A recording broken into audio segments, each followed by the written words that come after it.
I rise today to speak against the government's proposed changes to Australia's firearm laws and to place on the record my support for responsible gun owners, farmers, primary producers and sporting shooters who rely on firearms for their livelihood, safety and way of life. Let me be clear from the outset, Australia does not have a gun control problem. What we have is the Albanese Government attempting to use tragedy as a cover for ideology.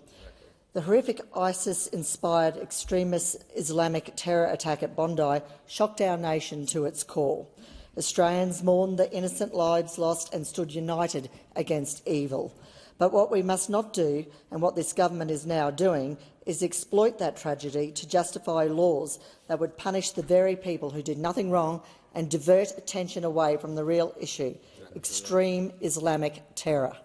And that, Mr Speaker, is the uncomfortable truth the Prime Minister refuses to confront.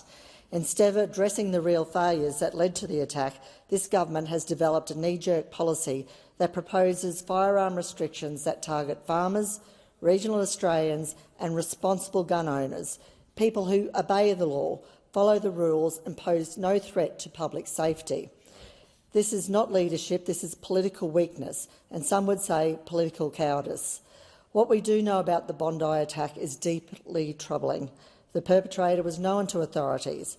The perpetrator was on an ASIO watch list. There were failures in coordination, intelligence sharing and bureaucratic decision-making.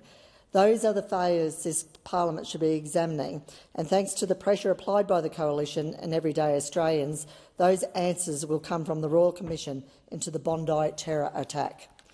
But rather than address the real problem, the Prime Minister has chosen to ignore the breakdowns within his own government's systems and shift the blame onto everyday Australians who legally and responsibly own firearms.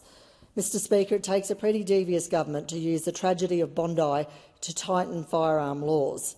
And you know what, Mr Speaker, the people of Australia know this.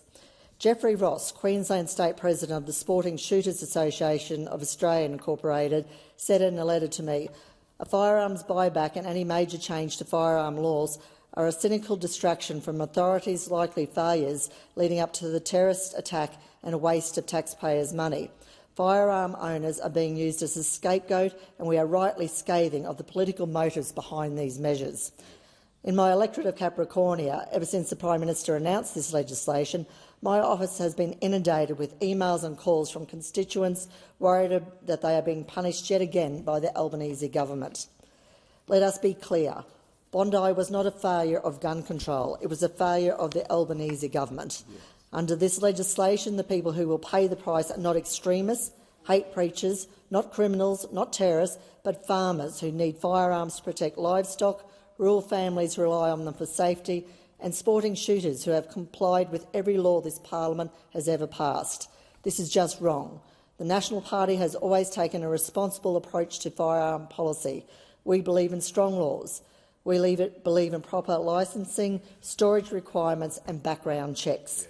And we believe those laws legislated by the Howard Government are working. Farmers did not cause Bondi. Sport shooters did not cause Bondi. Responsible gun owners did not cause Bondi. Islamic extremists did.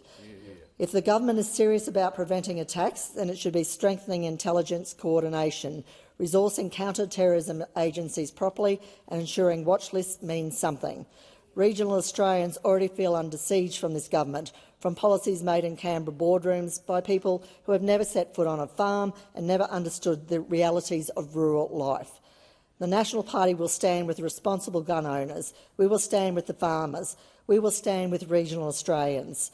Mr Speaker, Australians want accountability, honesty and laws that actually make them safer, not laws that are simply a vanity project for this Prime Minister. I will be opposing this legislation. Thank you.